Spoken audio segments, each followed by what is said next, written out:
is the restart that we may really want to pay attention to, Parker. Yeah, this is going to be really interesting to see how Dave Mayhew can stay up there right now. We know how much experience he has in this series, but that's going to be a tall order of a lot of these cars on new tires. Oh, and he gets a little whirly sideways there off turn 2, right in front of Will Rogers.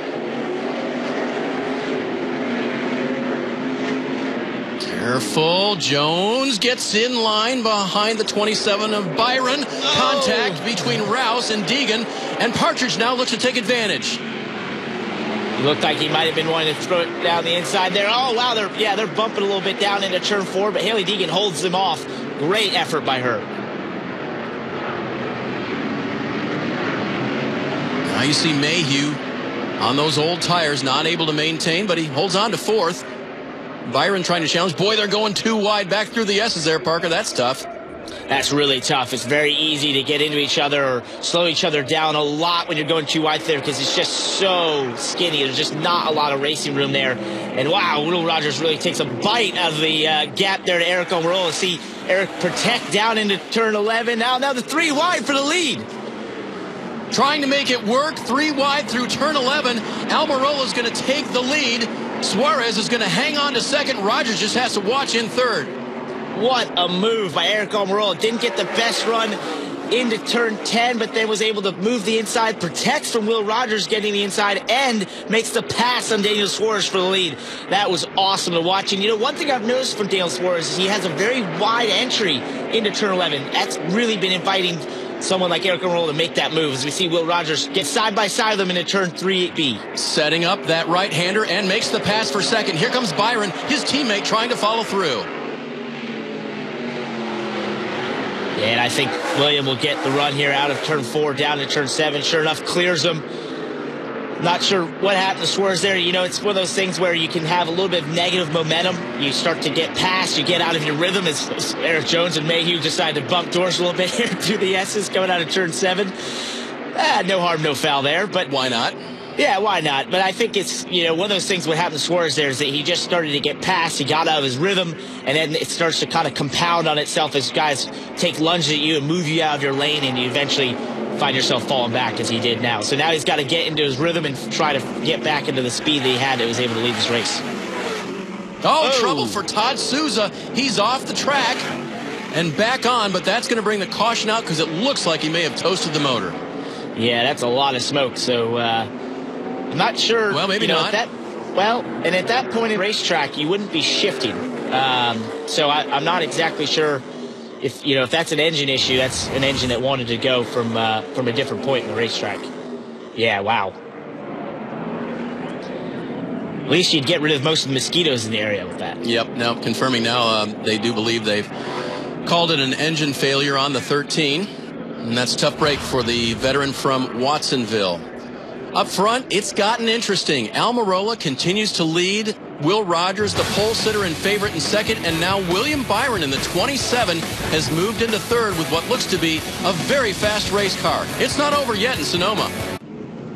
Thanks for sticking with us today for the Carneros 200 from Sonoma Raceway. 50 have been complete. They'll be working lap 51 of 64 this time by, and you notice that the 54 of Daniel Suarez is restarting in the 2nd position. Timing and scoring for the K&N Pro Series goes back to the last completed lap. And so Almirola will be the restart leader, and the orange car of Suarez will be 2nd. Behind them, the 7 of Will Rogers and the 27 of William Byron. Oh, Suarez gets real wide there off of turn 1 going into turn 2. You saw the dust flying up, and then eventually he gets in the grass, has no traction, and gets to the side of Eric Almirola. Through the dirt and over the curbs, and they're still too wide behind them, trying to navigate up and over the hill. And now the leaders spread out. And they had more action behind. That's Derek Thorne's orange and blue number 6, and Cody Vanderwall up on the top of the hill there. Driver in the championship chase, already a 2-time winner this year, and Vanderwall is off track.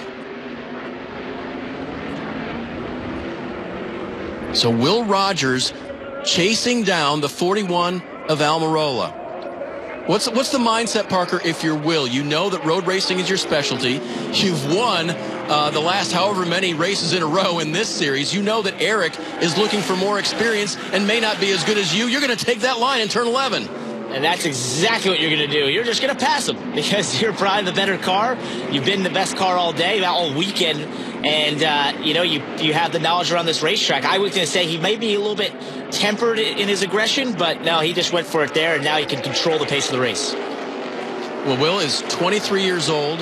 He is trying to make it to the highest levels of stock car racing. And he's had the spotlight on him when it comes to road course racing in the K&N Pro Series. If he hangs on today, this will be his 4th in a row at this discipline in this series. And that goes a long way, Parker, toward getting people's attention. He's got sponsorship on the race car that he plans to bring with him through the ARCA Series and through here. And he's doing the things he needs to do to promote his career.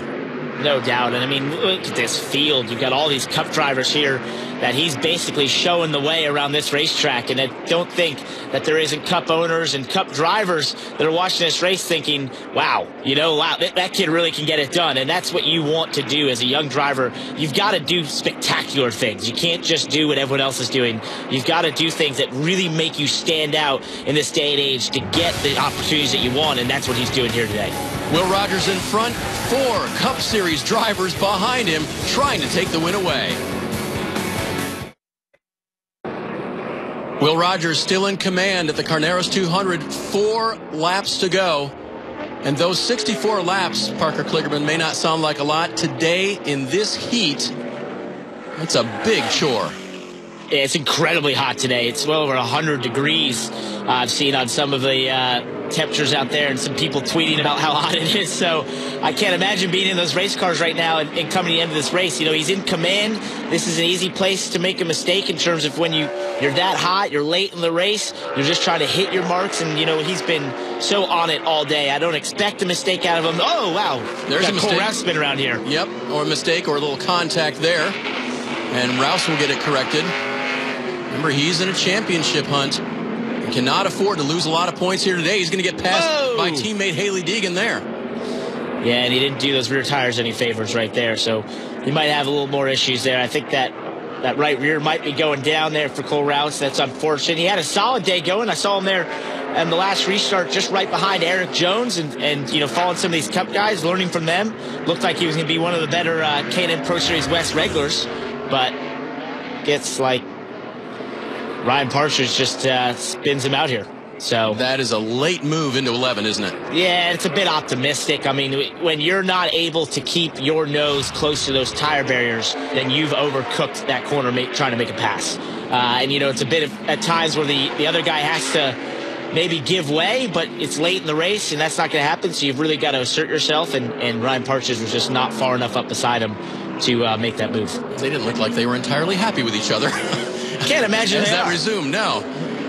All right, back up front. This driver last year lost this race, finishing second to Cup Series driver Kevin Harvick. I talked to Will about that. I said, okay, surely that was okay. It put you on the map. Kevin praised you in your run.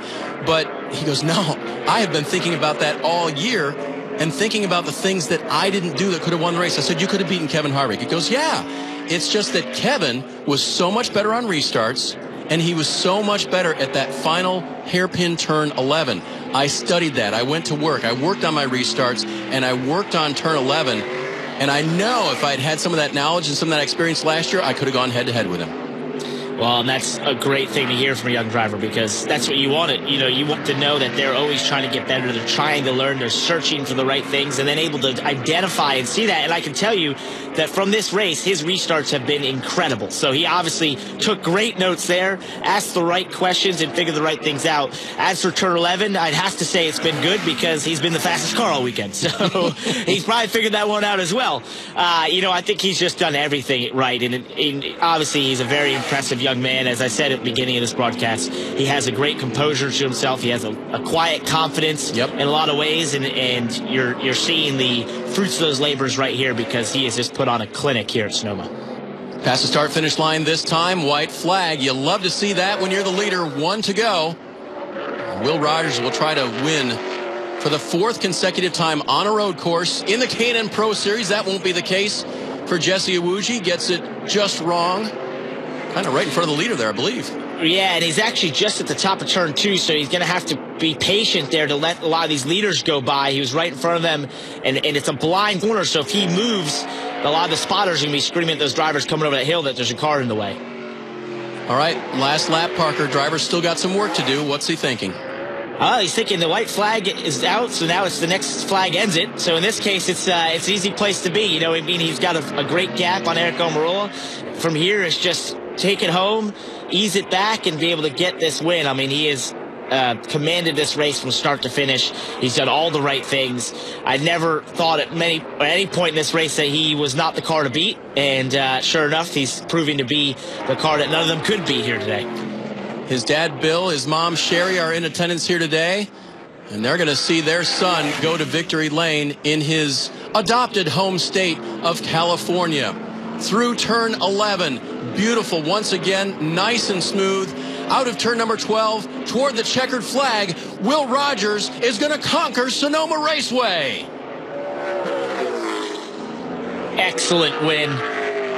Excellent win. I mean, that's exactly what you want to see out of a young driver. Textbook in so many ways, and so reminiscent of what we've seen him do at all his road course wins, which is have the fastest car, be aggressive when he needs to be tempered when he needs to be, and get in victory lane. Very impressive win by Will Rogers. Look at the hand. He's happy. We'll talk to him when we come back.